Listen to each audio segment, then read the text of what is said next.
بسم اللہ الرحمن الرحیم۔ معزز ناظرین، ادب کے ساتھ عرض ہے کہ چینل کو سبسکرائب کریں، یہ تو انتہائی عزت افزائی ہوگی، لیکن جو بھی دوست کسی بھی قسط کو سنتا ہے لائک تو ضرور کر دیا کریں۔ ہم ساری محنت آپ کی خوشی کے لیے ہی کرتے ہیں، آپ کے لائک کرنے سے ہماری عزت افزائی ہوگی، اور کوئی کمی بیشی کمنٹ کر کے لازمی بتا دیا کریں۔ ہماری پوری کوشش ہوتی ہے کہ ہم آپ کی ہدایت کا جواب دیں اور اس پر عمل بھی کریں۔ لائک لازمی کر دیا کریں، شکریہ۔ گمنام ہیرو کے معزز ناظرین، السلام علیکم۔ آئیے چلتے ہیں کہانی کی طرف۔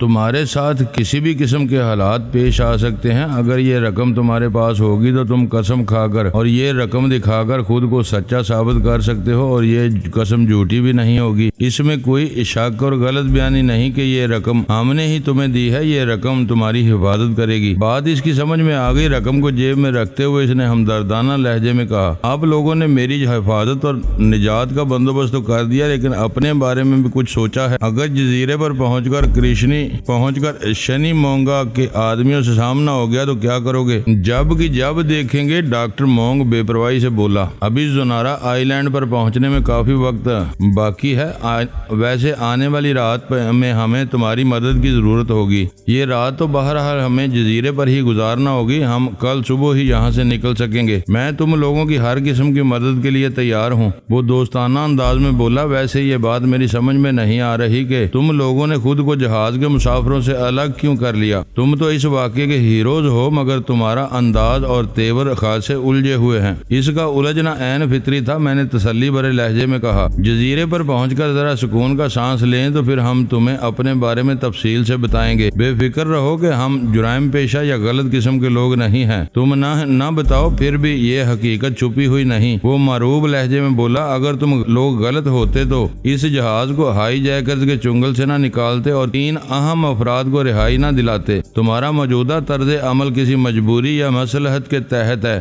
تم نے ہمارے حالات کا بالکل درست تجزیہ کیا ہے۔ میں نے اس بات میں سر ہلاتے ہوئے کہا، ہم اس وقت واقعی حالات کے ہاتھوں مجبور ہیں اور جو کچھ کر رہے ہیں اس مصلحت کی وضاحت ہم ضرور کریں گے، مگر جزیرے پر پہنچ کر۔ وہ مطمئن انداز میں سر ہلانے لگا، پھر سنجیدگی سے بولا، اگر حالات بالکل نارمل رہتے ہیں تو تم تینوں جزیرے پر پہنچ کر خاموشی کے ساتھ لانچ سے اتر جانا اور پوسٹ آفس کے قریب رک کر میرا انتظار کرنا۔ میں لانچ کے معاملات سے نمٹ کر سیدھا تمہاری طرف آؤں گا۔ پوسٹ آفس 15-20 قدمی فاصلے پر ہے۔ اس جزیرے پر صرف ایک ہی پوسٹ آفس ہے جو صبح سے رات گئے تک کھلا رہتا ہے۔ کسی سے پوچھو گے تو تمہیں بتا دے گا۔ وہ ایک لمحے کو متوقف ہوا، اضافہ کرتے ہوئے بولا، اگر حالات گڑبڑ ہو جاتے ہیں تو؟ میں نے اس کی بات مکمل نہ ہونے دی اور کہا، تو ہر گڑبڑ سے نمٹ کر ہم بالآخر پوسٹ آفس ہی پہنچیں گے۔ ہم سے ملنے ادھر ہی آ جانا، ہم تمہارا انتظار کریں گے۔ وہ منہ سے کچھ نہیں بولا، خاموشی سے اسبات میں گردن ہلا کر رہ گیا۔ ڈاکٹر مونگ نے ہانگجو سے کہا، اب تم جلدی سے لانچ کا انتظام سنبھالو، میں ایک لمبا چکر کاٹ کر دوسرے زاویے سے جزیرے تک پہنچنا ہے۔ وہ گردن کو ایک بڑے زاویے کا خم دے کر انجن روم کی طرف بڑھ گیا۔ تنہائی میسر آتے ہی راکیل نے الجھن بھرے لہجے میں کہا، سب معاملہ تو طے ہو گئے، لیکن ابھی تک اس شخص کے بارے میں کوئی فیصلہ سامنے نہیں آیا جو ادھر مچھلیوں کے ساتھ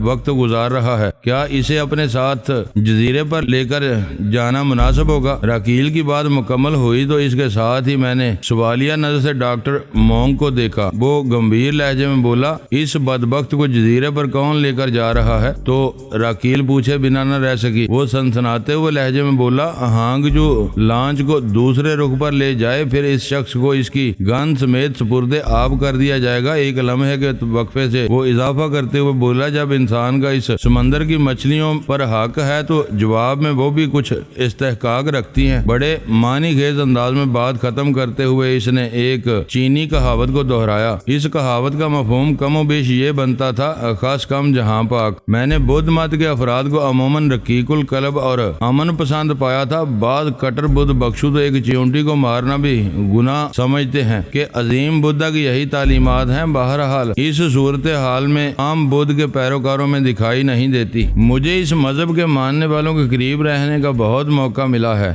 اور میں نے دوسرے مذاہب کی طرف ان لوگوں میں بھی مختلف درجے دیکھے ہیں۔ بدھا کی تعلیمات پر پوری طرح عمل پیرا بدھ بخشو بدھا کی تعلیمات سے انتہائی دور زندگی گزارنے والے لوگ اور ایک بڑا طبقہ ان افراد کا جو بوقت ضرورت بدھا اور بدھ عبادت گاہ کا رخ کرتے ہیں اور وقت یا ضرورت نکل جانے کے بعد پھر اپنی مصروفیات میں مگن ہو جاتے ہیں۔ بہرحال جس طرح اس دنیا میں ہر طرح کے لوگ موجود ہیں، بالکل اسی طرح ہر مذہب کے پیروکاروں میں ہی ہر قسم کے افراد مل جائیں گے، کیونکہ کوئی بھی مذہب یا ملت، فرقہ ہو یا قوم، وہ اسی دنیا میں موجود ہوتا ہے، لہذا اس میں اچھے برے افراد بھی شامل ہوتے ہیں۔ میں چند لمحے ٹٹولتی ہوئی نظر سے مونگ کو دیکھتا رہا، پھر پرمانی لہجے میں کہا، تمہاری مارشل آرٹس ٹیکنیکس کی طرح بعض اوقات سوچ بھی لیتھل ہو جاتی ہے۔ مارشل آرٹس میں ایسے داؤ پیچ کو لیتھل ٹیکنیکس کہا جاتا ہے جن کا استعمال مد مقابل کو پلک جھپکتے میں موت کی نیند سلا دیتا ہے۔ انسانی جسم پر سامنے اور عقبی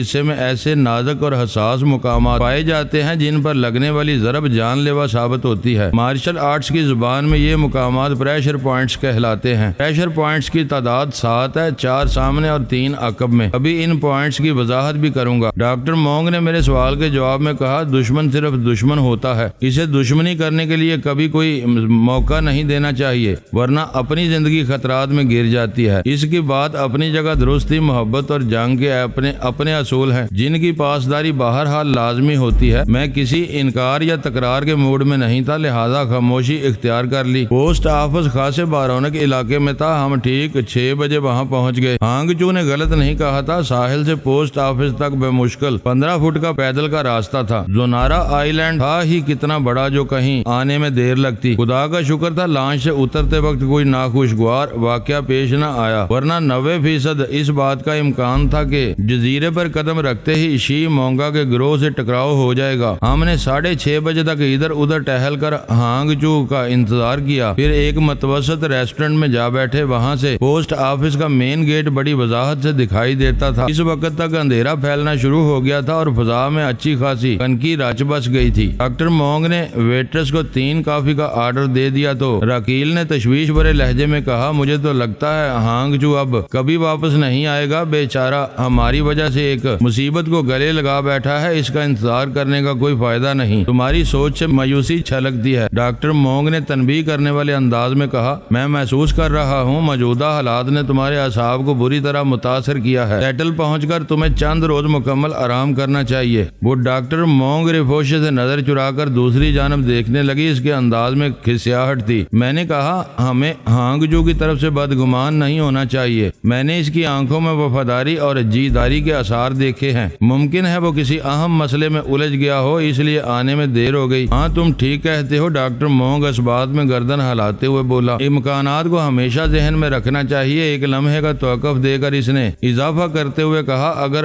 ہانگ چو واقعی کسی مسئلے سے دوچار ہو گیا ہے تو پھر وہ مسئلہ یقینی طور پر شنی مونگا سے متعلق ہو سکتا ہے۔ اتنا کہہ کر وہ سوچنے والے انداز میں خاموش ہو گیا۔ ویٹرس نے آرڈر سرو کر دیا تھا، ہم کافی کی چسکیاں لینے لگے۔ اس دوران میں ہم گاہے بے گاہے نگاہ اٹھا کر پوسٹ آفس کی طرف بھی دیکھ رہے تھے۔ چند لمحات کی خاموشی کے بعد ڈاکٹر مونگ نے کہا، ہم 8 بجے تک ہانگ چو کا انتظار کریں گے۔ اگر وہ یہاں نہیں پہنچا تو پھر اپنے طور پر کوئی فیصلہ کرنا ہوگا۔ ہم نہ تو ساری رات اس ریسٹورنٹ میں بیٹھے رہ سکتے ہیں اور نہ ہی پوسٹ آفس کے سامنے ٹہل لگانا مناسب ہوگا۔ یہ تو اچھا ہوا ہم اس وقت اپنے اصلی حلیوں میں ہیں، ورنہ شنی مونگا اور نولز کا دڑکا الگ تھا۔ ہم نے اچھا خاصا وقت ریسٹورنٹ میں بتایا اور تقریباً 7:30 بجے اٹھ گئے۔ باقی کا طے شدہ وقت ہم نے پوسٹ آفس کے سامنے مٹر گشت کرتے ہوئے گزارا۔ پھر ٹھیک 8 بجے جب ہم ہانگ چو کی طرف سے نامید ہو چکے تھے کہ اس کی صورت نظر آ گئی، ہم تینوں نے معنی خیز نظروں سے ایک دوسرے کو دیکھا اور نتیجے میں اس کی جانب بڑھ گئے۔ چند سیکنڈ کے بعد ہم اس کے قریب پہنچ گئے۔ ہانگ چو نے پہلے تو اس تاخیر کے لیے ہم سے معذرت کی، پھر تاخیر کا سبب بیان کرتے ہوئے بولا، میں دراصل پوری طرح مطمئن ہونے کے بعد آپ لوگوں کی طرف آنا چاہتا تھا تاکہ آگے کوئی پیچیدگی پیدا نہ ہو۔ میں نے نہ صرف آپ کے رات گزارنے کا محفوظ بندوبست کر لیا ہے بلکہ یہ بھی معلوم کر آیا ہوں کہ اغوا شدہ طیارے کے تمام مسافر زونارا آئی لینڈ سے رخصت ہو گئے ہیں۔ میں نے چونک کر اس کی طرف دیکھا اور پوچھا، کیا الاسکا کی وہ ہائی اتھارٹیز بھی جن کی خاطر اس طیارے کو ہائی جیک کیا گیا تھا؟ ہم لانچ پر ہانگ چو کی TWA کے بوئنگ 747 اور بروس نولز وغیرہ کے بارے میں مختصراً بتا چکے تھے۔ اس نے میرے سوال کا جواب دیتے ہوئے بتایا، ہاں وہ تینوں افراد بھی روانہ ہو چکے ہیں، آپ تینوں یہاں رہ گئے ہیں۔ میں ایک طویل اطمینان بھری سانس لے کر رہ گیا۔ ڈاکٹر مونگ نے ہانگ جو سے سوال کیا، تم نے ہماری رہائش کا کیا بندوبست کیا ہے؟ یہاں قریبی ساحل کے ساتھ ساتھ مختلف ہٹس بنے ہوئے ہیں جو پکنک کے شوقین افراد کے کام آتے ہیں، یا پھر وہ سیاح یہاں قیام کرتے ہیں جو زونارا آئی لینڈ پر رات گزارنے کے ارادے سے آتے ہیں۔ آپ میرا مطلب سمجھ رہے ہیں نا؟ ہانگ جو نے اپنی آنکھوں اور ہاتھوں کو ایک ساتھ بڑے معنی خیز انداز میں حرکت دی۔ ہم چونکہ اس کی بات کا مطلب بڑی وضاحت سے سمجھ گئے تھے، اس لیے اس بات میں گردن ہلا دی۔ وہ بات کو آگے بڑھاتے ہوئے بولا، اس جزیرے کی رات خصوصاً ساحل پر گزاری جانے والی رات کا اپنا ایک لطف ہے۔ اس فضا میں بڑا رومان اور چاشنی ہے، اس کیفیت کو بیان نہیں بلکہ محسوس کیا جا سکتا ہے۔ سیزن میں تو اس جگہ ملنا تقریباً ناممکن ہوتا ہے، مگر آج کل آؤٹ سیزن ہے، اس لیے اکثر ہٹس خالی پڑے ہوئے ہیں۔ وہ سانس لینے کو رکا، پھر اپنا بیان مکمل کرتے ہوئے بولا، میرا دوست چیانگ یہاں ایک ہٹ کا چوکیدار ہے، میں نے اس سے بات کر لی ہے، وہ بھروسے کا آدمی ہے، اس کے ہاتھ پر تھوڑی رقم رکھ دو گے تو وہ خوش ہو جائے گا، آپ بے فکر ہو کر وہاں رات گزار سکتے ہیں۔ چیانگ کے لیے یہ اضافی آمدنی ہوگی جو سراسر اس کی جیب میں جائے گی، وہ جی جان سے آپ لوگوں کی خدمت میں کرے گا اور حفاظت بھی۔ اس بات کے دوران ہم ہانگ جو کے ساتھ ایک طرف چل بھی رہے تھے۔ میں نے اسے پوچھا، شی مونگا یا اس کے گروہ سے سامنا تو نہیں ہوا؟ اس نے نفی میں گردن ہلا دی، پھر قریب سے گزرتی ہوئی ایک ٹیکسی کو رکنے کا اشارہ کیا۔ ٹیکسی ہم سے 20 فٹ آگے جا کر رکی۔ ہانگ جو نے ٹیکسی ڈرائیور سے مقامی زبان زونارین میں کچھ مکالمات کی۔ اگلے ہی لمحے ہم ٹیکسی کے اندر تھے۔ 15-20 منٹ بعد ہانگ جو نے ایک اوسط درجے کے ریسٹورنٹ کے سامنے ٹیکسی رکوائی۔ ہم نے مذکورہ ریسٹورنٹ میں ڈنر کیا۔ اس دوران میں ہانگ چو نے ہمیں بتایا کہ وہ جس ہٹ میں ہمیں لے جا رہا تھا، ریسٹورنٹ وہاں سے محض 5 منٹ میں پہنچا جا سکتا تھا۔ احتیاط کے پیش نظر اس نے منزل سے پہلے ہی ٹیکسی چھوڑ دی تھی۔ اس کی یہ محتاط روی مجھے پسند آئی۔ ٹھیک 9 بجے رات ہم مذکورہ ہٹ میں تھے۔ وہ ایک چھوٹا سا ہٹ تھا جو عام سائز کے 2 بیڈ رومز پر مشتمل تھا۔ کمروں کے آگے مختصر سا برآمدہ اور پھر 25 بائی 10 فٹ کا احاطہ۔ ہٹ کا دوسرا رخ سمندر کی جانب تھا۔ ہٹ سے سمندر کی طرف جانے کے لیے لگ بھگ 20 سٹیپس کی ایک پختہ سیڑھی اترنا پڑتی تھی۔ بہرحال سمندر کا پانی اس سیڑھی سے 50 فٹ کی دوری پر تھا۔ چیانگ 30 سال کا ایک صحت مند چاقو چوبند اور پستہ کامت شخص تھا۔ اس نے بڑے پرجوش انداز میں ہمارا استقبال کیا، اور جب ہانگ جو کے ایما پر میں نے 10 امریکی ڈالر اس کی ہتھیلی پر رکھے تو اس جوش و خروش میں بے پناہ اضافہ ہو گیا۔ اسے بیٹھے بٹھائے $10 یعنی 30 ڈرام کی آمدنی ہو گئی تھی، اور یہ آمدنی خالصتاً اس کی جیب میں جانے والی تھی۔ چیانگ نے ہمیں بتایا کہ جنوری کا مہینہ یوں ہی مکھیاں مارتے گزر جاتا تھا، بس کبھی کبھار ہمارے جیسے مہربان ادھر کا رخ کر لیتے تھے۔ ہانگ جو کو واپس جانے کی جلدی تھی اور وہ ہمارے ساتھ کچھ ضروری باتیں بھی کرنا چاہتا تھا۔ راکیل چیانگ کے ساتھ سمندر کا جائزہ لینے کے لیے گئی تھی تو ہم دونوں ہانگ جو کی طرف متوجہ ہو گئے۔ اسے زیادہ فکر ہماری روانگی کی تھی اور یہی سوال اس نے سب سے پہلے کیا، آپ لوگوں کا اس جزیرے پر زیادہ دیر ٹھہرنا ٹھیک نہیں ہوگا۔ وہ ہمدردانہ لہجے میں بولا، اگر شی مونگا کو آپ کے میک اپ زدہ چہروں پر ذرا بھی شک ہو گیا تو آپ کے ساتھ میرے لیے بھی بڑی مشکل ہو جائے گی۔ وہ بیچارہ یہی سمجھ رہا تھا کہ ہم تینوں میک اپ میں ہیں جبکہ ہم اپنے اصلی ہولیوں میں تھے۔ وہ ایک لمحے کو رکا، پھر پوچھا، آپ کب تک یہاں سے روانہ ہو جائیں گے؟ میں نے اس کی پوزیشن کو سمجھتے ہوئے تسلی بخش لہجے میں کہا، تم فکر نہ کرو ہانگ جو، ہم کل کسی وقت اس جزیرے کو چھوڑ دیں گے۔ یہ بات میں نے روا روی میں کہہ دی تھی۔ میں نہیں جانتا تھا کہ ڈاکٹر مونگ نے اس سلسلے میں کیا سوچ رکھا تھا، تاہم وہ اس موقع پر خاموش رہا۔ ہانگ جو نے سوالیہ نظر سے باری باری ہم دونوں کی طرف دیکھا، پھر بولا، ویسے آپ لوگوں کے لیے میدان صاف ہے۔ طیارے کے عام اور خاص تمام مسافر یہاں سے رخصت ہو چکے ہیں۔ آپ کل کی فلائٹ سے بسہولت اپنی منزل کی طرف سفر کر سکتے ہیں، لیکن ظاہر ہے اس کے لیے آپ لوگوں کو یہ میک اپ اتارنا ہوگا۔ اور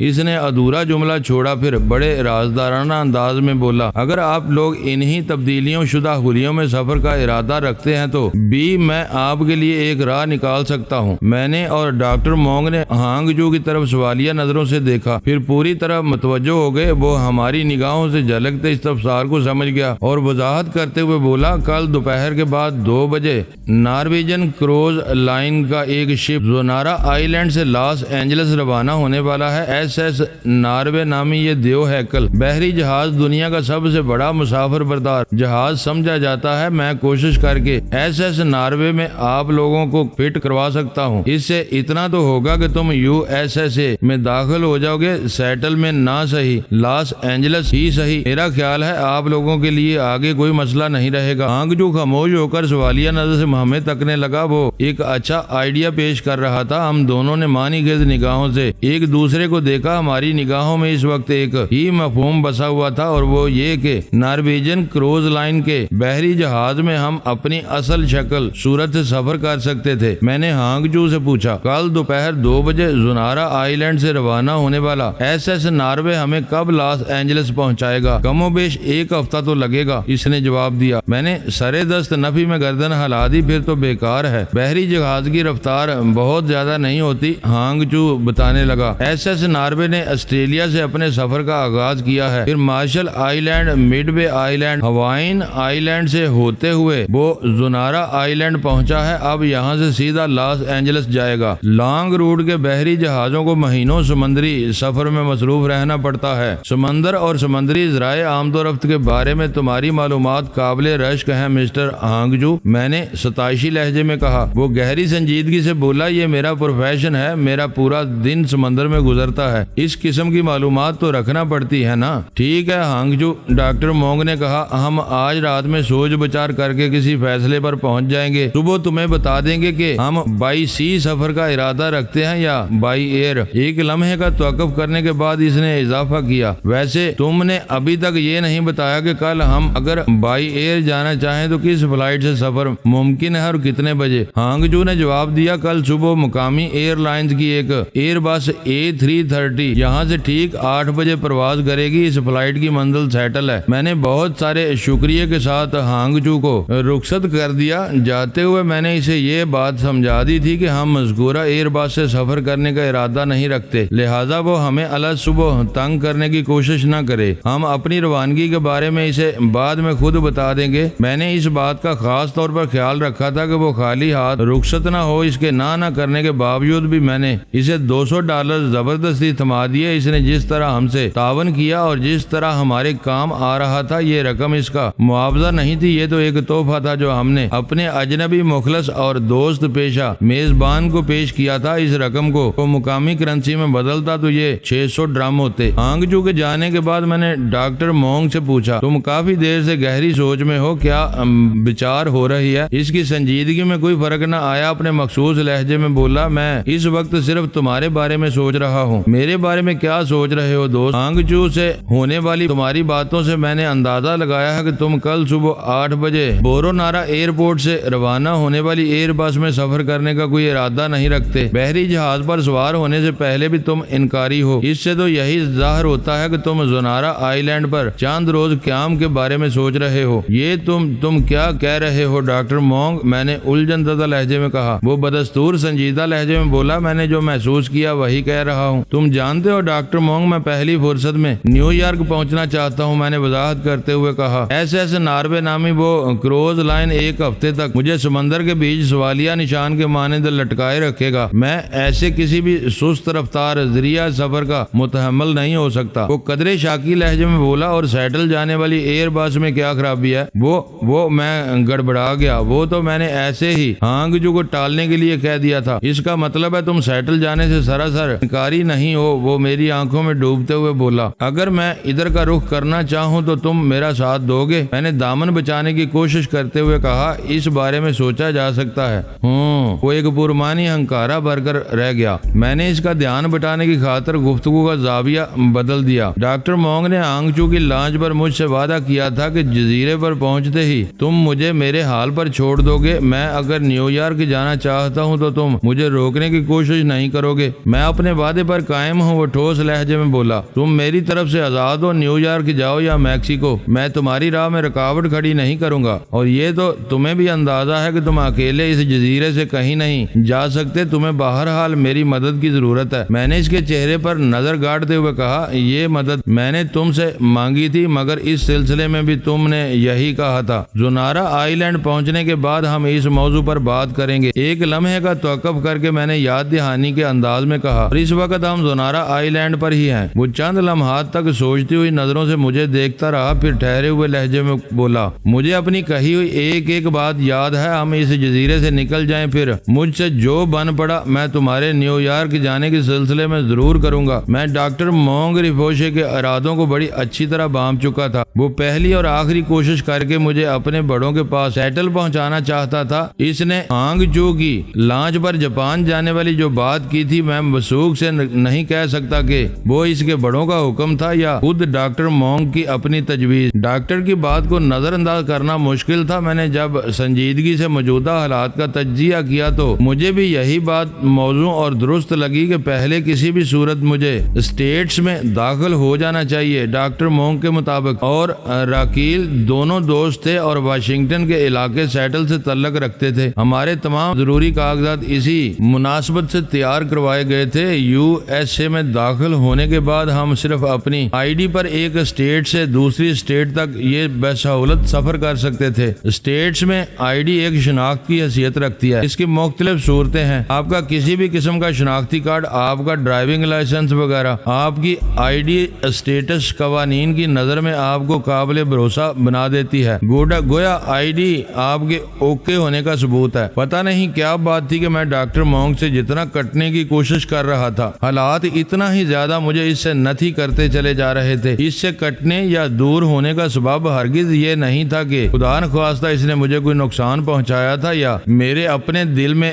بدخواہی کے جذبات رکھتا تھا۔ قطعاً ایسی کوئی بات نہیں تھی۔ اس سے اور اس کے بڑوں سے بدگنے کی وجہ نفسیاتی تھی۔ وہ لوگ پہلے کھلم کھلا اور اب در پردہ میری ساحل پر اپنا حق جتا رہے تھے۔ پتہ نہیں کیوں ان کا رویہ مجھے کھلتا تھا۔ میں خود کو بلا شرکت غیر ساحل کا حقدار سمجھتا تھا۔ اس حق میں مجھے کسی کی رتی بھر شراکت قبول نہیں تھی۔ میں اپنی اس ذہنی اور دلی کیفیت کو الفاظ میں بیان نہیں کر سکتا تھا۔ یہ احساس کی زبان سے سمجھنے اور محسوس کرنے والا معاملہ ہے۔ پتہ نہیں یہ میری دیوانگی تھی یا پاگل پن، یہ جو کچھ بھی تھا مجھے بہت عزیز تھا۔ ڈاکٹر مونگ کافی دیر سے سوالیہ انداز میں مجھے تاک رہا تھا۔ میں نے ایک سوال پر مبنی جواب اس کی جانب اچھال دیا، دوست اگر برا نہ مناؤ تو میں یہ کہے بنا نہیں رہوں گا کہ تم میری مدد کرنے کا وعدہ اس شرط کے ساتھ کر رہے ہو کہ پہلے میں تمہارے ساتھ سیٹل جاؤں۔ یہ میری شرط نہیں بلکہ حالات کا تقاضا ہے، وہ سپاٹ لہجے میں بولا۔ میں نے صرف اتنا کہا، ہاں حالات سے تو یہی نظر آ رہا ہے، مجھے تمہارے ساتھ سیٹل جانا ہوگا۔ تمہارے اس فیصلے سے مجھے خوشی ہوئی ہے،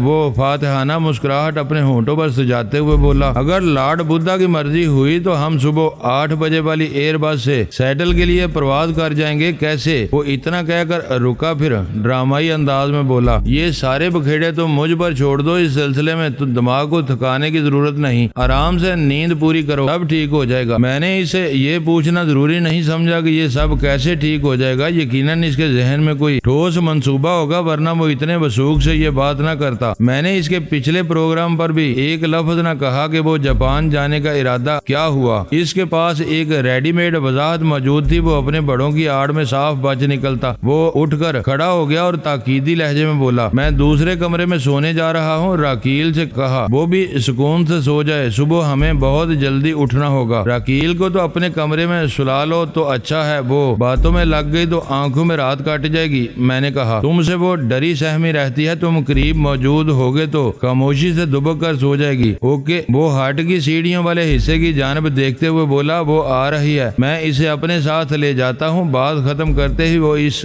جانب بڑھ گیا۔ میں نے برسبیل تذکرہ ڈاکٹر مونگ سے پوچھ لیا، دوست ایک بات تو بتاؤ، تم نے میرے کس رویے سے یہ اندازہ لگایا کہ میں زونارا آئی لینڈ پر چند روز قیام کا ارادہ رکھتا ہوں؟ اوہ، تمہارا ذہن ابھی تک اسی پہ اٹکا ہوا ہے، سرسری انداز میں بولا، پھر یکدم سنجیدہ ہوتے ہوئے کہا، میں نے سوچا شاید تمہارے دل میں رسنا کے لیے کوئی ہمدردی جاگ گئی ہو۔ شی مونگا کنگ تو ہارا زولا کے تاریخ و تاج و تخت کے ساتھ ہی اس کی بیٹی رسنا پر قبضہ کرنا چاہتا ہے، تو تم نے ہمیشہ باطل کے خلاف حق کا ساتھ دیا ہے۔ یہاں بھی کچھ اسی قسم کی صورتحال ہے۔ ڈاکٹر مونگ نے اگر یہ کوئی مذاق کیا تھا تو میں نے سنجیدہ مذاق پہلے کبھی دیکھا یا سنا نہیں تھا۔ اس کے چہرے سے جھلکتی سنجیدگی کے پیش نظر میں نے کہا، ڈاکٹر مونگ، حق و باطل کی جنگ میری زندگی کا مقصد ہے، لیکن اس جزیرے کے اندرونی معاملات میں الجھ کر میں اپنی راہ کھوٹی نہیں کرنا چاہتا۔ میرے لیے جو وسیع و عریض بساط مین ہینٹن میں بچھائی جا رہی ہے، جزیرے کے حالات اس کا پاسنگ بھی نہیں ہے۔ میں کسی بڑی بازی کے لیے چنا جا چکا ہوں۔ وہ مان مہربانی خیز انداز میں خفیف سا مسکرایا اور کمرے سے نکل گیا۔ میں سونے سے پہلے کی ضروریات سے نپٹا اور بستر پر آ گیا۔ اس وقت میری ریسٹ واچ رات 10 بجے کا وقت بتا رہی تھی۔ یہ زنارا آئی لینڈ کا مقامی وقت تھا۔ ہوٹل ایئرپورٹ نکلتے وقت میں نے اپنی گھڑیوں کو مقامی وقت کے مطابق سیٹ کر لیا تھا۔ میں بستر پر دراز ہوا تو آپ میرا دھیان ساحل کی طرف چلا گیا۔ میں نے آج صبح اسے کسی بیڈ روم میں